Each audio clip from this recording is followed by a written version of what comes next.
Unit 6 मा रहेको correlation and regression अन्तर्गत केही समस्याहरू समाधान गर्न म लागिरहेको छु।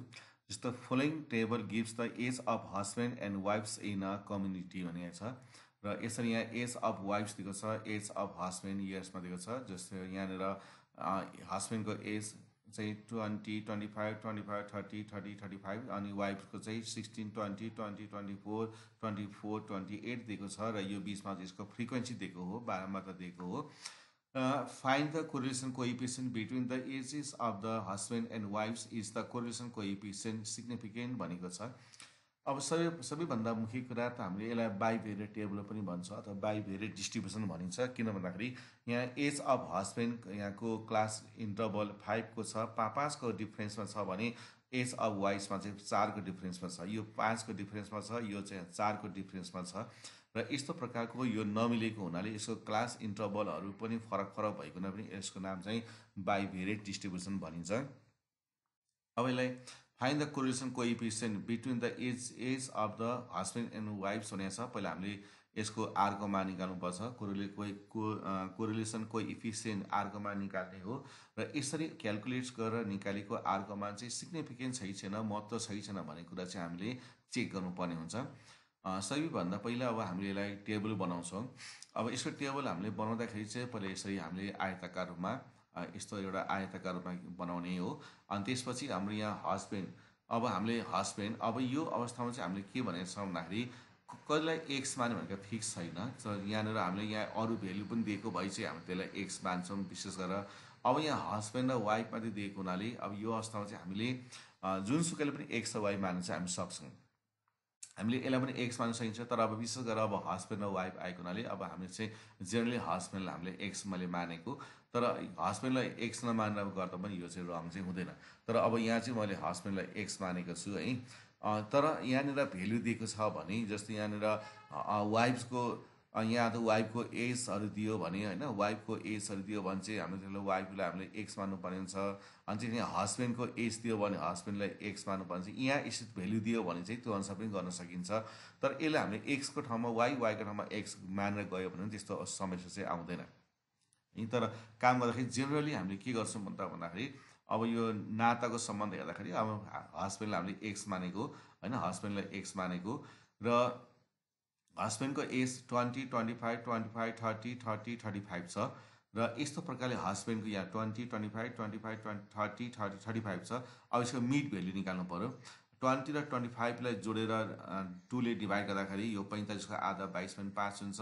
यो जोड्दा कति हुन्छ हाम्रो 55 को हाफ 27.5 हुन्छ। यो 65 को आधा 32.5 हुन्छ। अब वाइसमा त्यसरी नै फेरि यसलाई जोड्दा 36, 18, यसलाई जोड्दा 44, हाफ 22 जोड्दाखेरि कति हुन्छ 52, 26। अब हामीले यतिकै एक्सको मान राखेर गऱ्यौँ भने त लामो हुन आउँछ, ठुलो आउँछ। यसलाई हामी स्टेप डाउन गर्छौँ। अब यसलाई हामी यु राख्छौँ है, U equal to X minus A by H. अब यहाँ एक्स, अब यो ए भनेको चाहिँ हामी यति मध्येमा एज अ मिन हो। एज अ मिन भनेको कहीँ कहीँ मानेको मिन हो। त्यस कारण हामी बिचमा राख्छौँ है। यो यदि यो जोडी नम्बर थियो, अर्को पनि यहाँ एउटा थियो भने चाहिँ 27.5 पनि राख्न सकिन्छ अथवा 32.5 राख्दै गर्न सकिन्थ्यो। यहाँ अर्को पनि थियो भए, तर अहिले चाहिँ 1, 2, 3 यहाँ 3टा भएको हुनाले हामी 27.5लाई हामी ए राख्छौँ। अब यसको क्लास इन्टरभल 5 हुन्छ, 5ले भाग गर्छौँ। अब यतातिर वाइ भनेको वाइफ्स, अब भी माइनस बी बाई के। अब यसको पनि 1, 2, 3 यो 22लाई हामीले बी मान्छौँ र यसको क्लास इन्टरभल 4 छ, बाई 4 गर्छौँ है। अब यो मान -1, 0, 1 कसरी आयो? अब यो एक्स माइनस 27.5 का पनि 5 छ। अब एक्सको ठाउँमा हामीले 22.5 राख्यौँ भने 22.5 माइनस 27.5 गऱ्यौँ भने यहाँ -5 आउँछ अनि यो 5ले भाग गर्दा -1। अनि एक्सको ठाउँमा फेरि 27.5 राख्यौँ भने यो त 0 हुन्छ अनि 5ले भाग गर्दा 0। अनि यहाँनिर हामीले 32.5 माइनस 27.5 राख्यो भने 5 आउँछ, 5ले भाग गर्दा 1 आउँछ। अब यस्तै प्रकारले हामी वाइको भेल्यु पनि त्यसै गर्छौँ। यो वाइको ठाउँमा 18 राखेर 18बाट 22 गर्दा -4, 4ले भाग गर्दा -1 अनि 22 माइनस 22 0 हुन्छ होइन। यस्तो प्रकारले यो चाहिँ आयो। अब यस पछाडि हामीले यसको फ्रिक्वेन्सीहरू 9, 5 ड्यास यस्तो छ नि त। अनि यहाँ यस्तो यो अब यसको फ्रिक्वेन्सी 9 अनि यहाँ 5 ड्यास 6 7 फेरि यहाँ 2 छ ड्यास 2 9 छ अनि यहाँ ड्यास 2 9 छ यो यसरी चाहिँ हामीले राख्ने। अब राखेपछि हामीले सुरुमा चाहिँ के गर्नुपर्छ भन्दाखेरि अब यताको मान सबै यो x को हुन्छ यो मान चाहिँ y हुन्छ। त्यहाँदेखि यो सबै x लाई चाहिँ गुणा गर्दै यता राख्नुपर्छ। यो पनि x को मान हो यो पनि x को मान हो यो पनि x को मान है। अब यस्तो यो यता पनि तिर्छौ y को मान हो यो पनि y को मान हो यो पनि y को मान हो। y भनेको v हुन्छ x भनेको u हुन्छ। त्यसकारणले हामी यतातिर अब के गर्छौँ भन्दाखेरि यहाँनिर एउटा कोठा बनाउँछौँ। सुरुमा एफ भी स्क्वायर एफयुभी। अब ठाडो पनि त्यस्तै फेरि है एफयु स्क्वायर एफयुभी। हामीले यो कोठा बनाउनुको खास अर्थ पनि यही हो कि एफभी स्क्वायर र एफयुभी को मान पत्ता लगाउनु नै हो। अब यसपछि हामी सुरुमा के गर्छौँ भन्दाखेरि अब सुरुमा यो एफलाई जोड्छौँ।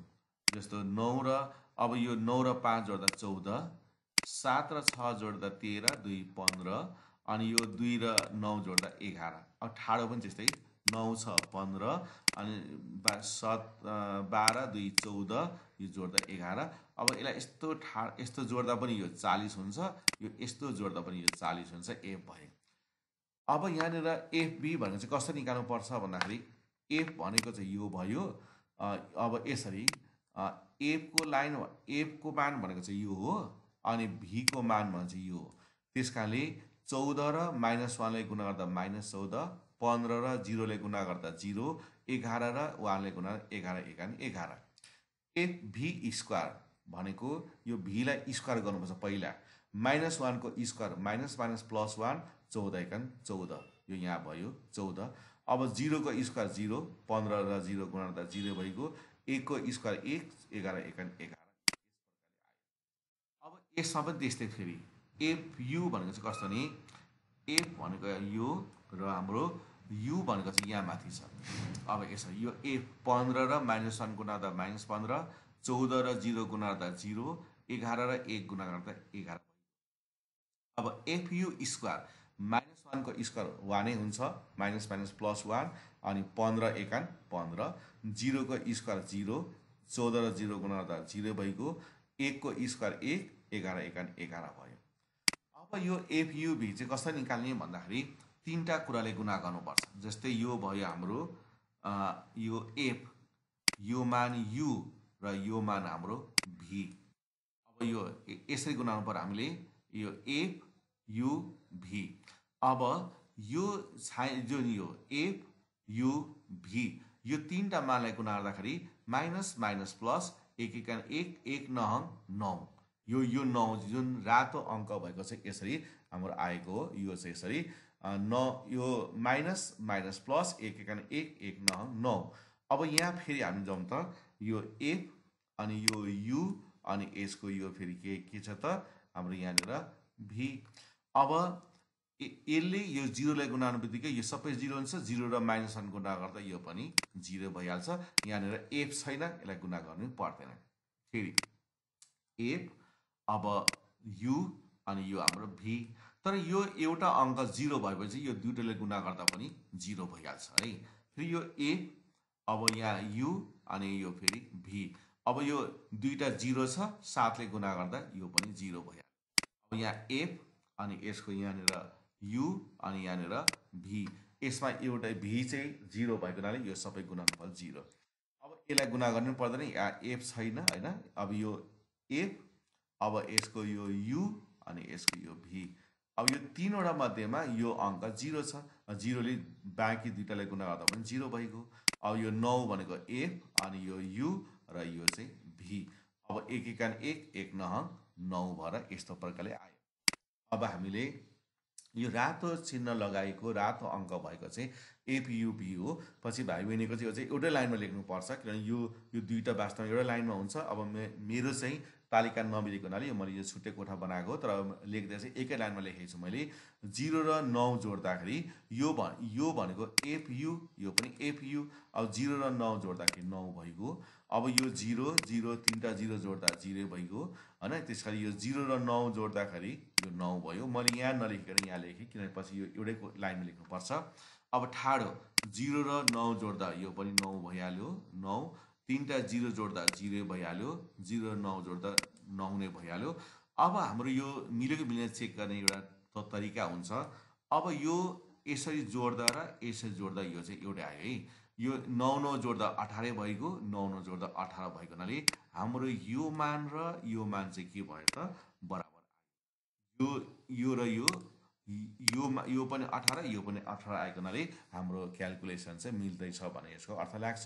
अब हामीले यो ठाडोलाई जोडौँ त अब -14 र 11 यो घट्दाखेरि -3 भइगयो होइन 14 र यो जोड्दा 25 भइगयो। अब त्यस्तै प्रकारले हामी यसलाई चाहिँ यस्तो प्रकारले सिग्मा एफयु यसरी जोड्दाखेरि यो यहाँनिर -4 भयो र यसलाई हामी यसरी जोड्दाखेरि कति भयो त 26। अब यी मानहरू आइसकेपछि यसलाई हामीले चाहिँ सार्छौँ है।